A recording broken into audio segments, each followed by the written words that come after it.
जिनसे पहलवान की हो गई दोस्ती ट्रेनिंग सेंटर लखनऊ में, और फिर यह साथ रहा अगली पोस्टिंग अंबाला तक।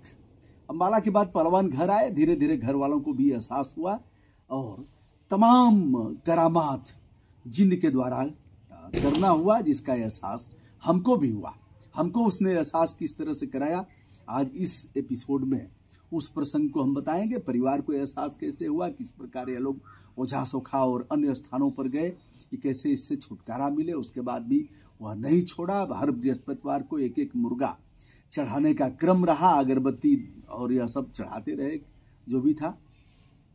अब पहलवान के साथ हम बात करते हैं और हमारे घर कैसे आया। हमारे घर में नहीं घुसता था, हम लोग अक्सर खाना पीना खाते थे। पहलवान के घर कभी हम खाना खा लिए और रात तक उधर से आए, और फिर पहलवान आए तो इधर से खाना खा के हम लोग का ऐसे साथ कम से कम 8 घंटा 9 घंटा रहता था जब यह छुट्टी आते थे। हम ट्रेनिंग सेंटर में भी गए थे और अंबाला भी हमारा जाना हुआ था, अक्सर होता रहता था। पहलवान जब घर पर आए तो पहलवान एक बार बुलाया आपको और फिर कहा कि पीछे पीछे आओ। क्या था मामला? मामला ये था कि हम घर के आंगन में लेटे थे। हाँ। वो आगे वो तो 24 घंटा रहते थे। हाँ। लेकिन उस समय तक घर वालों को एहसास नहीं था। हाँ। वो छत के ऊपर आकर के हमको इशारा किए कि घर से बाहर निकलो। हाँ। हमने घर से बाहर निकलना शुरू किया। हाँ। पीछे पीछे हमारी सिस्टर भी थी। हाँ। वो भी चल दी, माता जी चल दी। हाँ। जब घर के बाहर बगीचा है वहाँ गए, जब उससे आगे बढ़े नदी की तरफ, तो ये लोग हमको रोकना शुरू। समय क्या रहा होगा उस समय 8 रात को। अच्छा। 8 बजे करीब। हाँ। समय था। तो हम निकल के जा रहे थे। माता जी को हमने मना किया कि आप हमारे पीछे पीछे मत आइए। लेकिन हम अकेले लड़के थे, उनके दिमाग में ये था कि कहीं लड़के को कुछ हो न जाए। वो साथ साथ चलती गई। 1 किलोमीटर चलने के बाद नदी है, नदी के पास मजार थी सैयद बाबा की। वहाँ गए तो माता जी और हमारी सिस्टर जो है थोड़ी दूर रुक गई। वो वहाँ जा करके हमको कुछ बताए। मैं कंटिन्यू 7 दिन की 10 दिन की छुट्टी में था। 7 दिन कंटिन्यू उसी समय 8 बजे ठीक हमको वहाँ मजार पर पहुँचना होता था। चाहे बारिश हो चाहे कुछ भी हो, हम वहाँ पहुँचते थे। ये कंटिन्यू। तब से माता जी को, हमारे परिवार को विश्वास हुआ और कई जगह वो जहाँ सोखा ले जा करके हमको दिखाना शुरू किया कि इनके शरीर से छुटकारा हो जाए। जहाँ भी हमने गया वहाँ जो भी वो जहाँ सोखा जो भी थे वो सब लोग हाथ खड़ा कर देते थे, भाई हम इनके ऊपर हाथ नहीं लगाएंगे। अंत में माता जी और पिताजी बोले कि भाई जब कोई छुड़ा नहीं पा रहा है तो ठीक है, लेकिन यह है कि नाजायज काम इससे मत करिएगा और न दुरुपयोग करिएगा। तब से हमारा उसका पूजा पाठ करना। अब दोस्तों वह प्रसंग मैं बता रहा हूँ। डॉक्टर ऋषिकेश पांडे जी अब नहीं रहे। उनकी राजदूत मोटरसाइकिल लेकर के हम लोग गाजीपुर गए। पहलवान चला रहे थे और रास्ते भर हम लोग ऐसे ही हंसी मजाक भी करते थे। मैं उल जलूल बोलता ही था। तो हम लोग रुके एक जगह और वहाँ छोला वोला कुछ खाने लगे। हमने कहा पहलवान अगर औकात हो तो यह मोटरसाइकिल अब अगली है, हम लोगों की मोटरसाइकिल अभी न जाने दे, रोक दे, हिम्मत हो इसमें। तो पहलवान ने कहा भैया मत करिए, ऐसे नहीं किया जाता है, जाने दीजिए। बहरहाल हमने बहुत कुछ किया कहा। उसके बाद पहलवान किक मारते रहे और मोटरसाइकिल स्टार्ट नहीं हुई।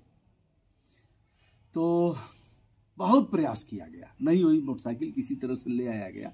बाद में खोला गया, उसको देखा गया तो मिस्त्री ने बताया इसका क्रैंक टूट गया है।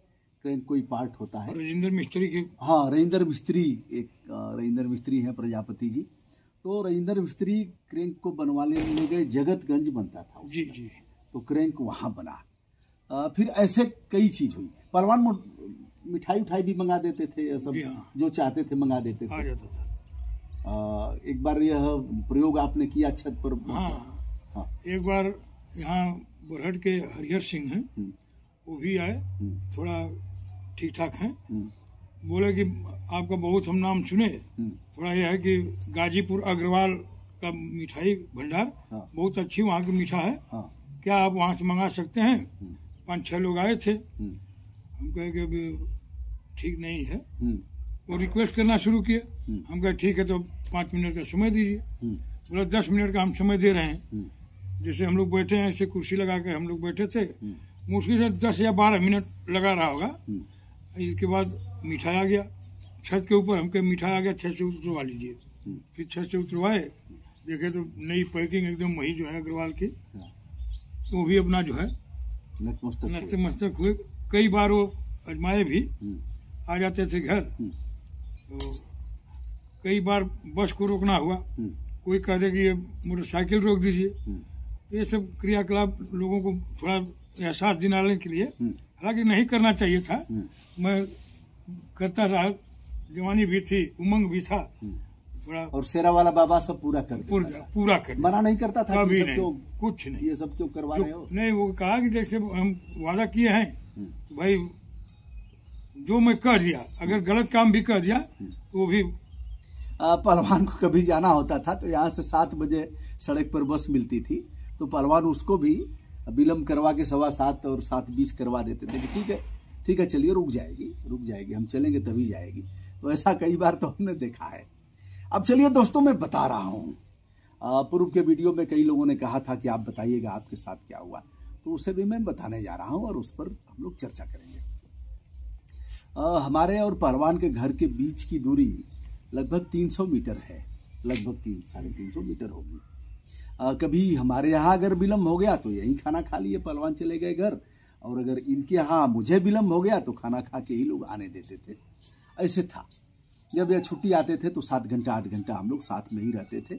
आना जाना भी हमारा हुआ, अम्बाला में भी जहाँ जहाँ रहे, यादा कदा, पटियाला, अम्बाला, यह सब हमारा आना जाना लगा रहता था, यादा कदा। तो लेकिन मुझे विश्वास किसी भी तरह नहीं होता था। इनके पिताजी बहुत अच्छे पहलवान थे, वो हमको बाबा बोलते थे, जाति आधार और ऐसे कि बाबा काहे जिद करा लाग, बाबा जिद ना करे कि हम तो देख लें, हमके विश्वास होगा, जबकि वो विश्वास नहीं करते थे किसी, वो भी नहीं करते थे। हाँ, वह बड़े दृढ़ प्रतिज्ञ थे, किसी चीज पर विश्वास नहीं करते थे। लेकिन वो कहे कि बाबा हम तो ऐसे ही देखे, आके बैठ गया, आके सामने ही बैठ गया, तो बाबा हम कैसे मान जाएं, एक बार हमको भ्रम हो सकता है, 2 बार हो सकता है। बहरहाल मुझे उसके बाद भी नहीं, मैं देखना चाहता था, मैं एहसास करना चाहता था। अब हम लोग इनके घर से खाना खा के आए और खूब उल्टा सीधा मैंने बोला था उसको, और उल जलूल बोलने के बाद मैं घर आ गया। पहलवान उसके बाद मेरा कच्चा वाला घर था, आंगन के बाद खमिया थी, दलान थी, दलान के बाद डबल खमिया थी। ऐसे तो काफ़ी ठंडा रहता था, मिट्टी का घर था और शौचालय नहीं था। हमारी श्रीमती जी, भाभी जी और माता जी गई थी खेत की तरफ। हमारी बड़ी बेटी जूही चारपाई पर सो रही थी और दोनों तरफ से यह लोग बंद कर दी, आंगन की तरफ से भी बंद कर दिया दरवाजा, और इधर जो खमिया हमारी थी उसमें दालान में वो सो रही थी। जब आए वह लोग बाहर से तो देख रहे हैं धुआं, खोलते ही खांसी आने लगी, इतना धुआं से भर गया था, लगा कि आग लग गई है। तो ये लोग खोले, फिर जूही को तुरंत उठा करके जल्दी, तो वैसे में मृत्यु हो सकती है जब धुआं में अंगीठी जला करके और लकड़ी जला करके, बहुत बार सोते सोते लोग मर जाते हैं। तो जूही को ले गए, लोग सो रही थी, लेकिन जो चारपाई जहाँ अंगीठी रखी थी चारपाई के नीचे, वह उतना दूर तक जल करके और ऐसे ही करते हुए वहाँ ऐसे हो गया, छिद्र हो गया। बेटी को कोई दिक्कत नहीं हुई थी, फिर जगाया गया, बात आई गई हो गई, महज संजोग मान लिया गया कि ऐसे ही है, संजोग से अंगीठी रखी गई थी और दोनों तरफ से बंद हो गया। बंद होने के बाद आग लग गई, मतलब वो जल गया। बहरहाल जान जा सकती थी। उसके बाद जो हुआ, अब उस पर तर्क करना और विश्वास करना लाजमी हो जाता है। पहलवान आए, सुबह सुबह दौड़ करके आए कि भैया कुछ हुआ है क्या? हमने कहा पहलवान कुछ हुआ तो नहीं, क्या हुआ? कहा नहीं बताइए। हमने कहा क्या? वो कहा है कि अब जाकर के पूछो, अभी भी उसको विश्वास हो रहा है कि नहीं हो रहा है। तो अब यह घटना हुई। हमारे घर में तो वो नहीं जाता था। क्या बोलता था पहलवान? नहीं, बोलते थे कि ये बहुत सात्विक विचार का परिवार है। मैं बहुत कोशिश किया कि आपके चौकस लांघे, लेकिन वो नहीं लांघे, बाहर रहते थे, बाहर। और बोला इतना पूजा पाठ नियमित रूप से होता है, सात्विक विचार के परिवार है, यहाँ मैं नहीं जा सकता। अब बहुत बार हमने कोशिश किया, लेकिन आपके क्या बोलते हैं, आपका दृढ़ संकल्प, मनोबल और घर के पूरा रस, सात्विक विचार, ये सब देख करके वो आपके घर के अंदर नहीं घुसते थे। हाँ, और ये बार बार कहें कि केवल आप उनको मना करिए कि गाली उली हमको न दें। उसके साहस को हम जान रहे हैं, हर चीज को जानते हैं, लेकिन वो गाली हमको न दें। और इसको बार बार मैं आपसे रिक्वेस्ट भी करता रहा कि भैया इस तरह का वो आप मत करिए। लेकिन भैया उसके बाद तो अब दो चीजें हैं। अगर मान लिया जाए, संजोग मान लिया जाए, ये आग लग गई थी, अंगीठी रखी गई थी, तो यह संजोग ही मैं इसको अधिक महत्व देता हूं। लेकिन पहलवान का सुबह सुबह आना घर से और यह पूछना कि भैया कुछ हुआ है क्या, घबरा करके। तो हमने पूछा क्या, तो उन्होंने कहा है कि अब जा करके पूछो। तो भैया कुछ न कुछ तो है। पहलवान अब आपके साथ है कि नहीं है? वो अभी अपना काम करने के लिए हाँ। जहाँ जाता हूँ उनका नाम ले करके हाँ। तो काम सफल होता है। हाँ। अगर हम एक हफ्ता जैसे बता दें तो अभी भी हो जाएगा। लेकिन आप नाम लेते हैं तो हो जाता है। लेकिन अब आते होते नहीं। 12 साल का लगभग। हाँ, 12 साल का हमारी उनकी दोस्ती है। लेकिन उनका वादा है कि मैं जब तक तुम रहोगे तब तक हम तुमको छोड़ेंगे नहीं। तो छोड़े भी नहीं है, अभी भी है। लेकिन उतना हम नहीं कर पाते भाई, नौकरी में रह करके। तो मुर्गा उनका पसंद था? हाँ, मुर्गा, इत्र, सेंट, हाँ, उनको बहुत पसंद था। और ये सब नहीं, दारू वारू नहीं, ये सब नहीं, बिल्कुल नहीं। वेशभूषा क्या रहता था? एकदम सफेद दूध जैसा, पगड़ी बांधते थे, सफेद दाढ़ी, सफेद लिबास। कभी अगर उनको कहीं जाना तो सफेद घोड़ा। सफेद घोड़े से यह एहसास होता था कि घोड़े से जा रहे हैं। कभी आप घोड़े पर नहीं बैठे? नहीं। घोड़े पर बैठना भी नहीं है? नहीं। भाई उनका जो है उनके ऊपर। हाँ, तो इसको पहलवान क्या बोलेंगे? जिन्न बोलेंगे, जिन्नात बोलेंगे, क्या बोल?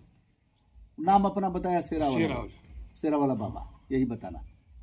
आज भी रोआ खड़ा हो गया। हाँ। अब लेकिन पहलवान ने कहा कि यह वचनबद्ध थे कि हम ही पूजा करेंगे, हमारे परिवार वालों को यह मत दुर्गत कराइएगा। तो मान गए थे कि लेकिन जब तक तुम रहोगे तो हमारे शरीर से हैं, अब हम नहीं रहेंगे तो हमारे बच्चों को मत परेशान करना। वो कहाँ जाएंगे? और शुरू में बताते हैं लोग कि कुछ दिन तक यह परेशान करती हैं ऐसी आत्माएं, बाद में देव स्वरूप हो जाती हैं। लेकिन भैया मैंने सुना है और मैंने अब तक नहीं देखा। ऐसे तमाम लोगों से मैं मुलाकात कराऊंगा, चूंकि यह मामला मेरे से जुड़ा हुआ था और जिसका एहसास किया। हमारे घर के किसी सदस्य ने नहीं देखा उनको, और मैं तो खूब गरियाता रहा। अब तो नहीं बोलता हूं, लेकिन इनके घर के लोगों ने देखा था, एहसास कराया था, और यह जो चाहते थे वो हो भी जाता था। तो दोस्तों, इस तरह के अन्य प्रसंग से मैं आपको रूबरू कराता रहूंगा। पहलवान हमारे मित्र हैं और हमारी शुभकामनाएं इनके लिए। बहुत बहुत धन्यवाद पहलवान।